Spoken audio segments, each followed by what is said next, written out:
everybody. It's your girl, Sofia, back here on Sofia's Football Talk. I hope that the mic is on. Let me know. It should be on. Hello, hello. Testing, testing. Let me know if the mic is down okay because I ain't gonna lie.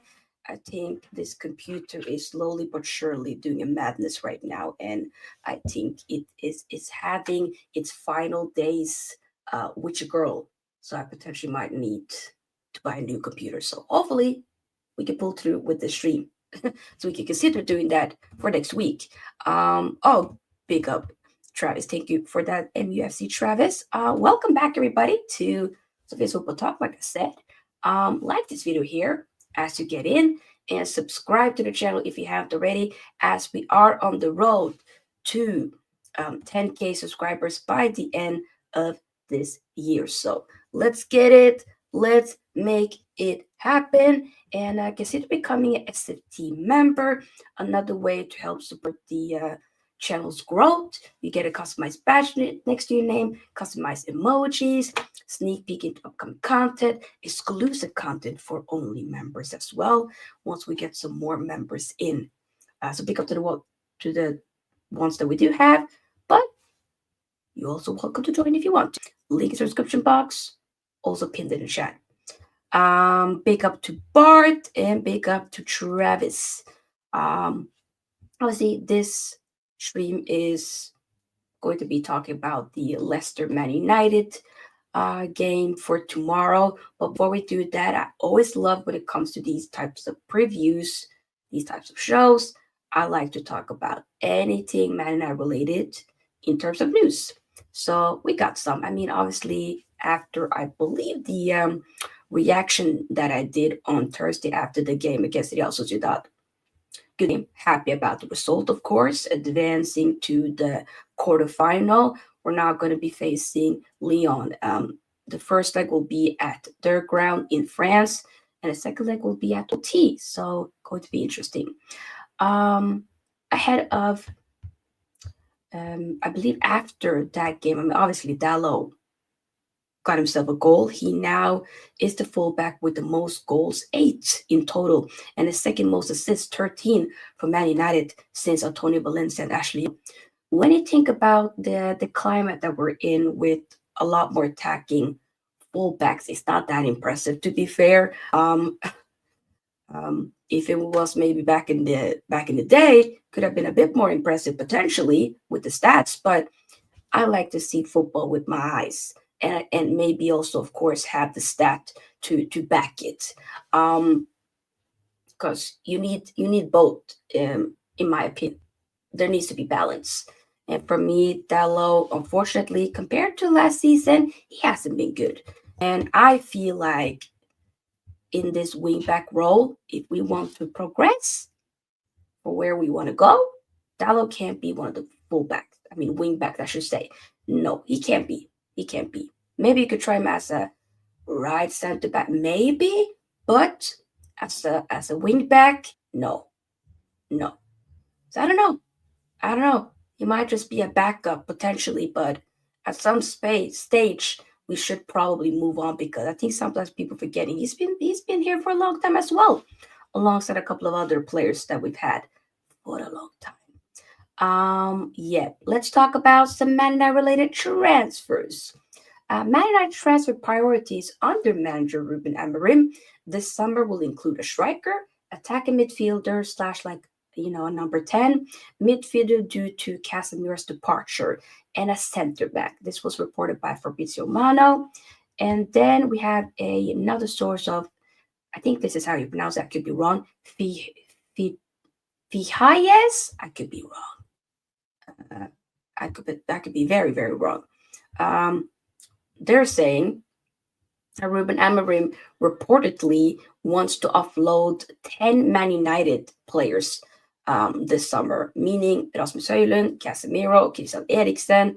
And we know that at least Christian Eriksen will be leaving on a free. The same goes with Victor Lindelöf. Anthony, Jadon Sancho, Rashford, we know, Johnny Evans, Tom Heaton.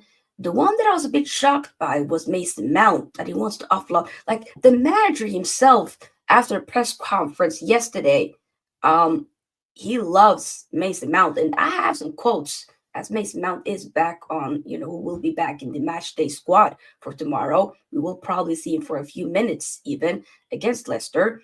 And I'm just letting you know, I don't think he's leaving anytime soon, at least while Amorim is still here. So far, if Amorim, any way, shape, or form, is able to get anything out of a Mount, like something positive properly, then I'm gonna let you know that'll be a masterclass from Ruben Amorim. In my humble opinion, that would 100% be like an actual masterclass, like legit. It would be. So, I mean, wait and see. Yes. And also, the same source says that Andrea Onana has failed to impress Man United officials, and the club are reportedly looking to replace him with Jan Oblak. Jan Oblak looked amazing against Real Madrid. Bummer that they didn't go through for them because they played well, and his distribution. I was like, I've been really, a fan of Jan Oblak for years. In fact, he's 32. When you think about how long he's been going for, he's only 32. In my head, I thought he was like maybe 35, 36, but he turned 32 about 2 months ago. So in January, I'm not gonna lie, right now, really, for the right price, like I don't know how long he has left of his contract. I really, like legit, I wouldn't have a problem with getting a Jan Oblak to Man United. I generally, I would. Like, he can't be worse than Onana. Onana expected so much from. He disappointed me. There's like, could Jan Oblak be our Ederson for Man City? Like when they had, was it Claudio Bravo? They got rid of him. Obviously, they got rid of Joe Hart first, and then they got Claudio Bravo. Didn't work out. Ederson, obviously, it's been a little bit sour, ending, but overall, being good, right? And what if Jan Oblak could be that? What if Jan Oblak could be that for Man United? What if he could be our Ederson, but better? Because Jan Oblak's shot stopping is way better than Ederson's. Let's keep that 100. And I've seen Jan Oblak in the flesh when I went to Man United versus Atletico Madrid in the preseason game a few years ago under Ten Hag. And I do like Jan Oblak. I do. What was I going to check again? I was going to check something. I completely forgot. I lost the train of thought. I was going to check something. Oh, yeah. Jan Oblak, like how much year, like how long left does he have of his contract? Jan Oblak? Contract. Oh, damn. The contract, whoa. He's actually been there for 11 years, His contract expires June 30th, 2028. So in 3 years, yeah, we might need to pay some dough in order to get him. Because I don't see him leaving anytime soon for us and leave Atletico Madrid. I don't know about that, I don't know. Will Mount be saved for Europa League competition? That is a good question. I don't know. Big up to one of our members, Mr. Joshy J. Hope you're doing well. Big up to you. If you want to become a member just like Joshy J, then the link is in the description box, also in the chat. Bartlett asked, done with Andrea Onana. If I have to pick, get Kobel or Diogo Costa. I'm not convinced with Diogo Costa. Kobel, not too familiar with him. I'm saying Jan Oblak for me right now would probably be my pick. I am not gonna even. Yeah. What else? You want to become a moderator? Right now, I am kind of like okay with the moderators, but I'll keep you in mind though, Travis. I'll keep you in mind if needs be. I do think I'm kind of okay on that department so far. But big up to the dugout footballs. Good evening, Sofia. Leicester City haven't scored a goal at home at the King Power for 543 minutes of the Premier League football, which is a record in itself. Damn. Will that be broken? I did say, you know what? No, let me not ruin my prediction yet, because technically I've already talked about my prediction in yesterday's stream. Episode 6. On a show that I do weekly on Sunshine FC, aka Sky's channel. So check that out after the stream if you haven't already. But yeah, I don't want to those of you who haven't watched that, I don't want to spoil the prediction just yet. Does the SFT Gold member get to buy merchandise at a discount? Yes. And more importantly, does it have your okay? I'm not taking the last part seriously. I can't do it.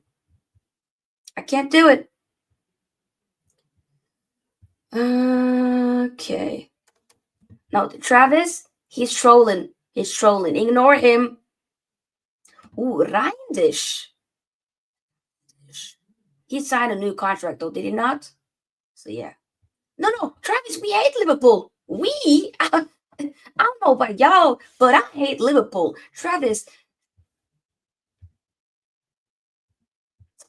Bart is a self-proclaimed troll. So I let him do this little kiki kaka trolling that he does. Let him do it. Either way, we move.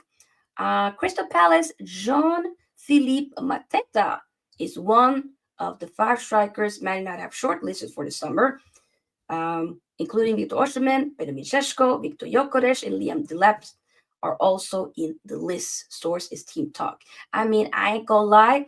For me, it's either Victor Gyökeres or Victor Osimhen. If there's only these picks that we are having, then it's one of the Victors. One of them. Because both of them, which I did some research earlier, both of the Victors are the same age.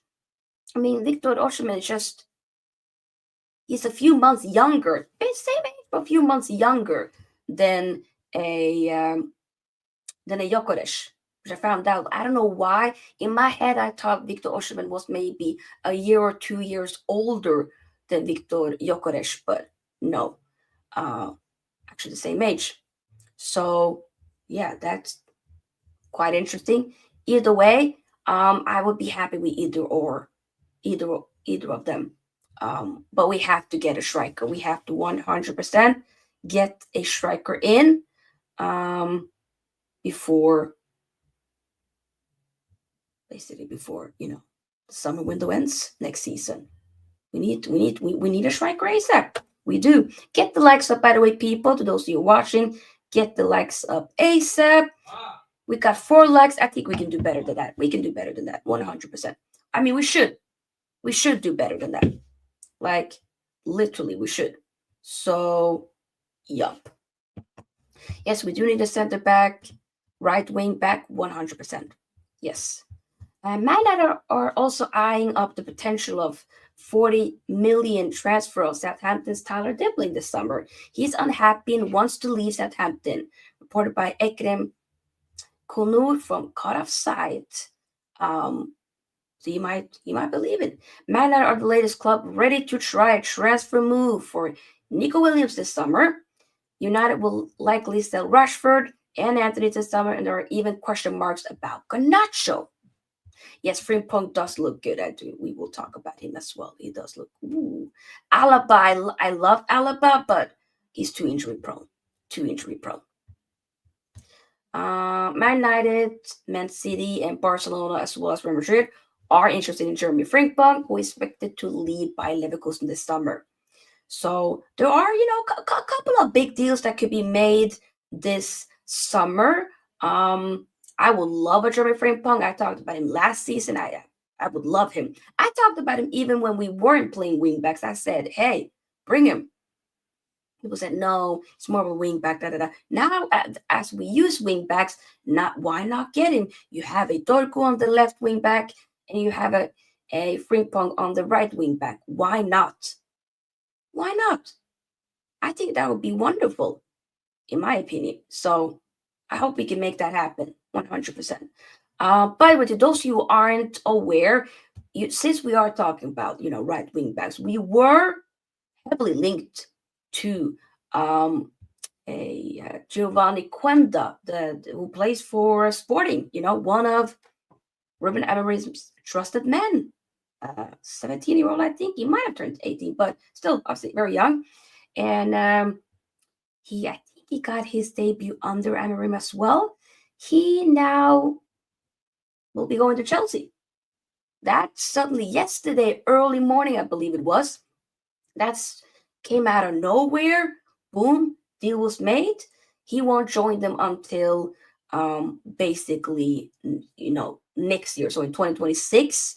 But he's coming in not as a right wing back, but more so as a winger. And I'm like, you already have a lot of wingers, even though, to be fair, not a lot of the wingers are kind of crap.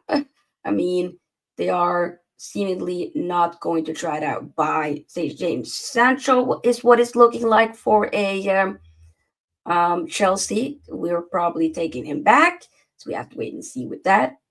But yeah, Chelsea will spend about 51 million transfer fee for Quenda as package agreed with Sporting. Chelsea want to anticipate all clubs involved for the summer, including Man United and Bayern. Enzo Maresca sees Giovanni Quenda as a perfect player to be a winger of the future. Playing 1v1 is what Quenda wants to do. The player didn't want to be a wingback as Man United were offering him to be.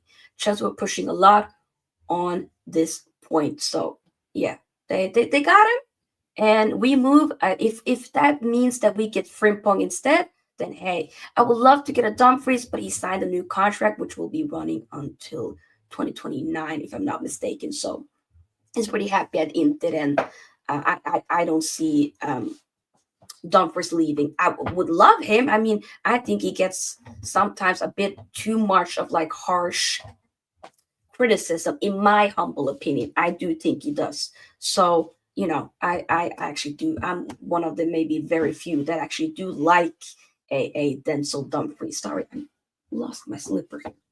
There we go.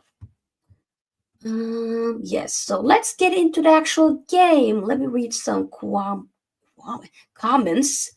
Doesn't Inter have a good Dutch wingback? Yes, they do. Pick up Utman says, if Inter don't have a good budget, I wouldn't entertain a loan for what? I would entertain a loan for Welbeck if it meant we fix midfield tens and wingbacks before striker. Really interesting. I don't know about that. Would be bad. I really do need a striker now. The loan thing would have been, I could entertain that if it was like a general window, like, the summer that just passed, but like not right now. I need somebody to come in right now. Yeah. Leipzig right back looking quality and good. Okay. Openda is solid. Okay. Maybe get Feyenoord, Hanko, Tichy. Say what you want about Welbeck in front of goal. No. I'm not trying to snuff my nose on Danny Welbeck. I'm not trying to do that. It's just those, the victors that I talked about, those are one of them is what I want. And what number 10 does Ruben Amorim need? I want a number 10, like somebody that can give me a younger version of Christian Eriksen. That to me is like the perfect 10 that I would want. Who is that? Let me know in the chat. Which player right now in world football is like a, very close. It doesn't have to be an exact replicate, but very similar to a young Christian Eriksen. A young is what I'm trying to say. I'm not saying like super young, like could be in its mid 20s, maybe even latter stages of the 20s. Who? Rogers. I don't know. I do like me some Marco Rogers, but I don't know. I love me some Son, but if this was Son 4 years ago, I would say hell yeah. Xavi Simons, maybe, but I don't really want. If it was last season, I would have said hell yeah to Xavi Simons. But Fermin Lopez, fair shout, fair shout. Upa says Gibbs White would be the dream signing. I like Gibbs White, but maybe not as much as a lot of people, potentially. I think he's like all right, but not exactly what I would want. Acuna, I would love. Vitinha's lovely. I love Vitinha. Lacey, if he's healing. Soboslav, get out of here. It's not even a 10. Not a proper one. I mean, technically, but I don't think he's good. Not for what I want as a 10. He's not that. He really isn't that. But either way, guys, let's get into the actual game because I realized I talk a lot about the news. João Neves is a baller indeed. But yeah, let's get into the game. So, Man United team news. Ruben Amorim has provided a positive update on Mason Mount ahead of the Man United away game at Leicester City on Sunday. The Reds have been without Mount since mid-December when he was withdrawn during the first half of our derby victory over Man City at the Etihad. It has been a frustrating setback for the England international as he was starting to perform well in Amorim's new look 3-4-3 system. This is what it says on the website. This is not my words, by the way. However, he returned to training earlier this week, and the boss revealed he could play a part at the King Power Stadium. I think he's going to be on the bench, said Amorim. After the conclusion of our Europa League tie with Real Sociedad on Thursday, we will see what we need out of every player if he's fit. I'm going to play him. He cannot play too many minutes. Just 5 minutes of Mason Mount is perfect. When asked about how much he's looking forward to have our number 7 back, Ruben replied enthusiastically, I already said, I really love Mason Mount. I see him and I know how he suffers. He does everything right. He eats right. His physical aspect is perfect. He's trying too much and maybe he's thinking too much about everything. He was European champion. He's a talent and he is a really talented player. When a player does everything like he does, he will always have the support of everybody here in the club. So he will try to manage the load. And you already saw some players who have a lot of problems during one time in some moments. He can stay fit, and I believe a lot in Mason Mount. And we need players like Mason Mount. This is his words. Ruben Amorim's words, by the way. Yeah, I'm not on the Mason Mount train whatsoever. Giving him that number 7 shirt still makes me sick till this day. It does. It actually makes me sad. I'm not even gonna lie. It makes me quite upset that he is our number 7. But we move. And the injuries, it's been worse than at his time at Chelsea. So we move. But I don't have a problem if he ends up changing my mind. I would love to hop on that Mount train. Pause.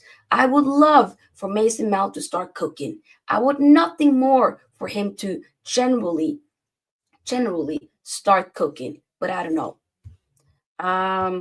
Do you believe everything Amorim says? Not everything. Big up, by the way, Darko. No. I can say, like, the thing is, I like Amorim, but definitely some parts where I'm like, okay, like this, it baffles me what he says here about Mason Mount. I think it's a bit weird. I don't know. I don't get it. But then again, Ten Hag was trying to make him his guy, but then he ended up not really playing at all. And I'm like, was that a club signing? Or was that actually somebody Ten Hag really wanted? Because I don't know.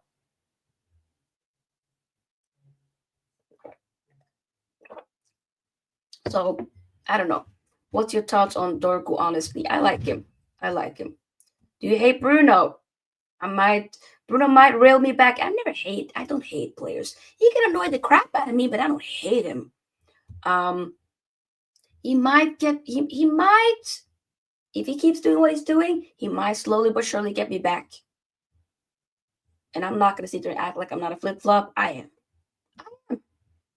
100% I am. I got no issue with it. Okay.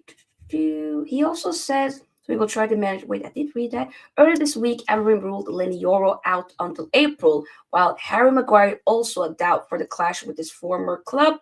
Aiden Heaven played well as the left centre back against Real Sociedad on his first senior start, and United also had Victor Lindelöf to call upon. Ugarte was like Lindelöf, an unused substitute at Old Trafford, and Amorim could utilize the pair, as well as the likes of as Toby Collier and Christian Eriksen, as he aimed to keep things fresh in the East Midlands.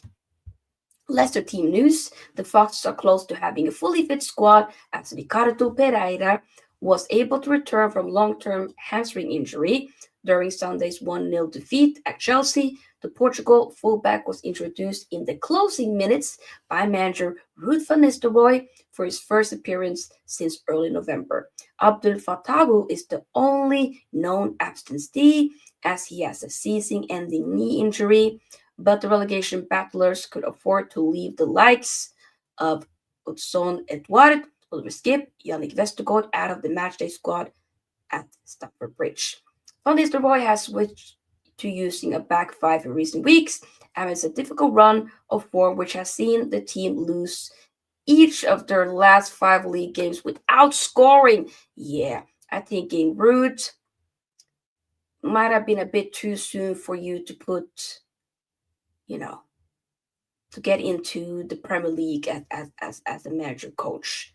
Yeah, he might have shot himself in the foot. That might have been too soon. Like he was cooking as, doing well with PSV, obviously. And then as, the assistant coach, being the interim coach for Man United as well before we got Amorim. He did well. But a lot of people say, oh, we should have kept Ruud. Not a lot of people saying it because he hasn't really been doing quite well at all with Leicester. They potentially, as things stand right now, could get relegated. Like, the only reason why haven't been gotten relegated yet, or we're not getting relegated this season, is the fact that we have 3 other teams that's just worse than us in Leicester, in Ipswich, and in Southampton. It's that simple. And so that's why I feel a bit more confident regards to tomorrow's game, but you never know. You actually never indeed know. I like Alexander Sørloth for sure.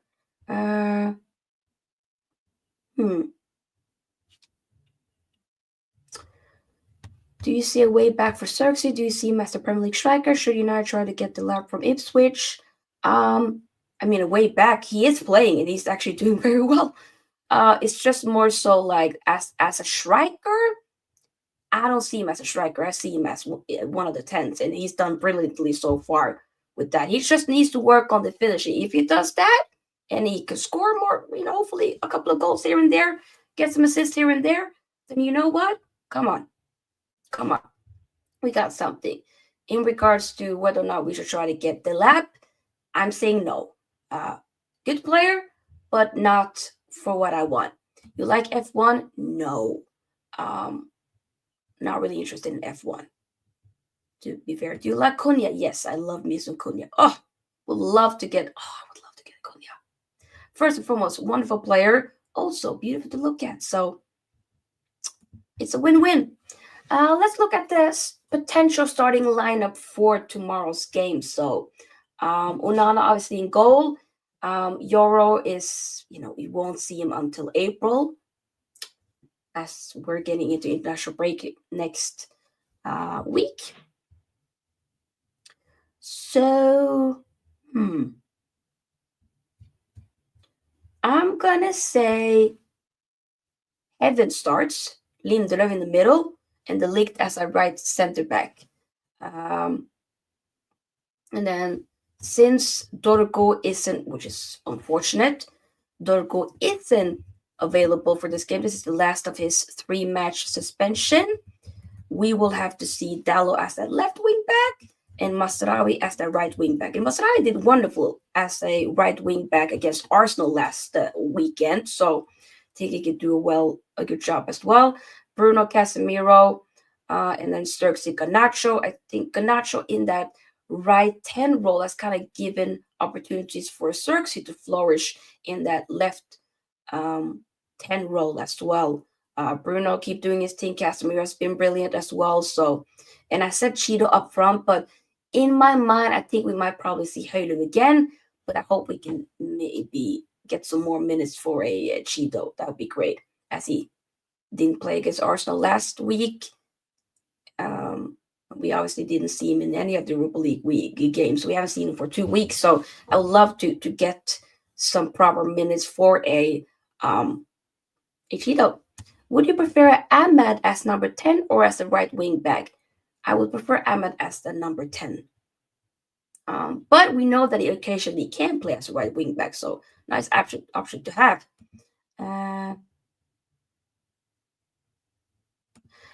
Do you have some shows planned for the international break? I have some ideas. Can I leave them in the comment section? Yes. Leave them in the comment section for sure.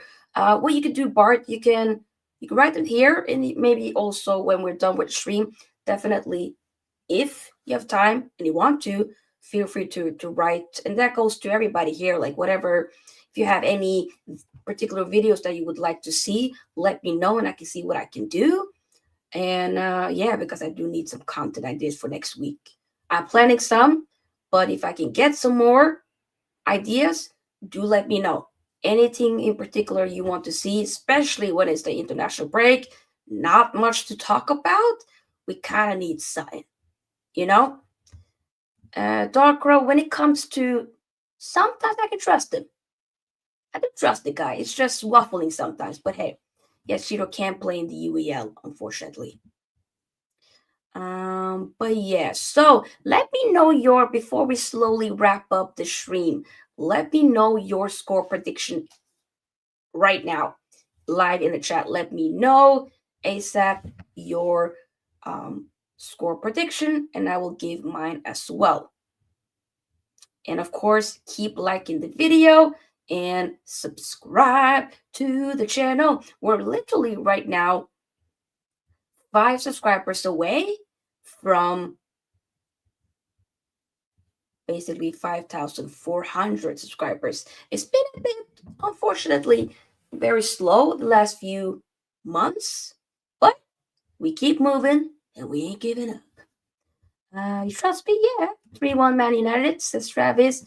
Georgie says 5-0 Leicester. Hey, that's your prerogative. The haters are gonna hate. 2-2 Pence in Newcastle. Wait. Oh, wait, are you talking about the Liverpool Newcastle game? Okay. Leicester 0, Man United 2. I'm gonna say 3-1 Man United. Also, let me know who you think will score. I'm gonna say Bruno scores. Mazraoui scores. Who's the other one that scores? Zirkzee? I'm gonna say Zirkzee. Zirkzee. Yeah.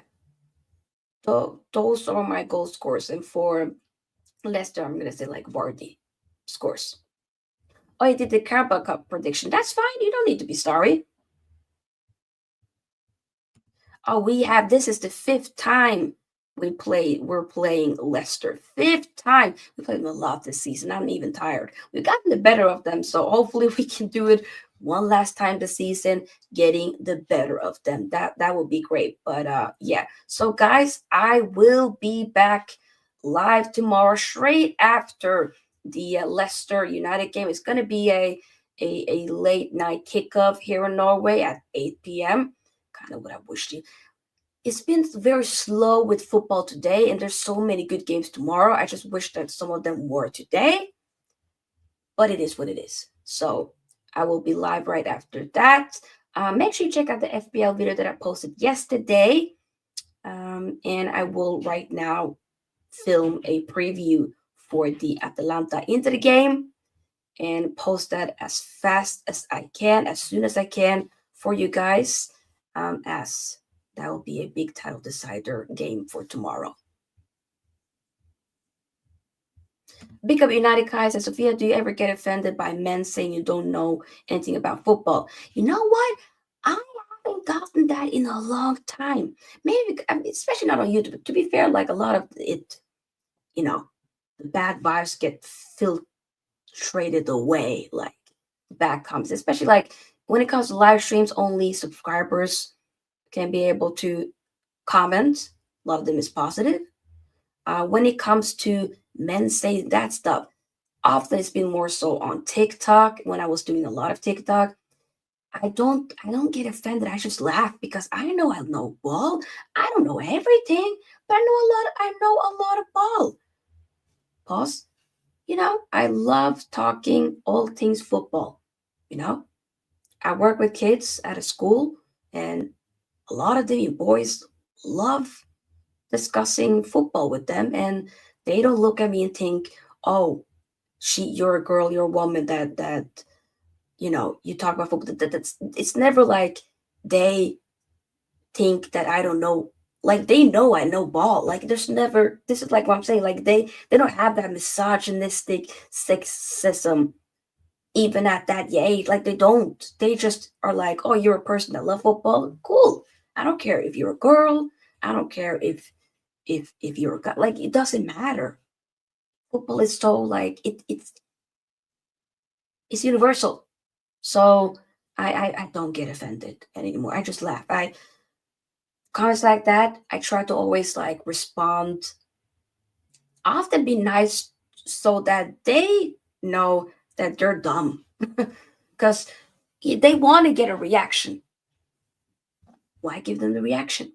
Block them or try to troll them with kindness. Troll them with kindness instead of kill them with kindness. Troll them with kindness. Because what are you going to do when somebody say, "Oh, thank you very much. Have a nice day"? Are you going to respond and be angry back? No, of course you're not. If you do it, then you're lunatic. Zirkzee is a top player. I agree. He is a good player. I've never abused anyone on this channel. Only ever taken the mic. Oh yeah, this is why you're always here, though, Bart. Because I block when people are blocked. It's because of they're doing too much, or they're abusive. They're crossing a line. That's not what you're doing, though, Bart. I don't mind banter. I don't mind trolling, like fun. I don't mind that. So what Bart is doing, it's just it's. I don't mind it. That's not toxic. That's not abusive. So yeah, never. Yep, toxic is such a TikTok is such a toxic app. It can be. So sometimes I have to take a break. I think I do want to go back with making some TikTok content, though. I do think there definitely is the platform for me to grow at, and I want to go back with it, but soon we'll see. Yeah, that is indeed sexist, Travis. But what are you gonna do?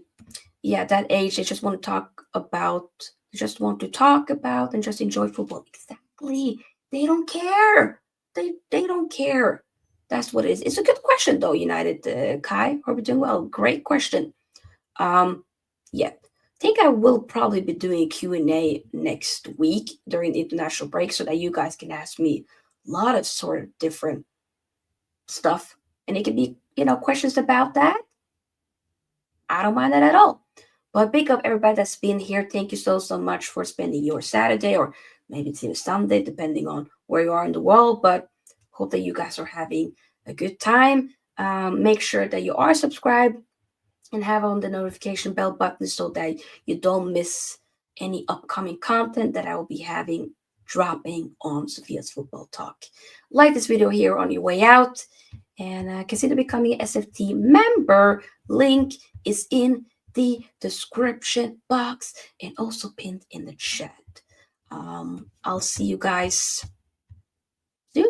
Big up subscribe yesterday from the Rants raid. Hey, big up. Welcome. Big up to Rants for the raid on Sunshine FC. Big up. And big up to the new ones. Big up to the old ones. See y'all tomorrow. And we're out.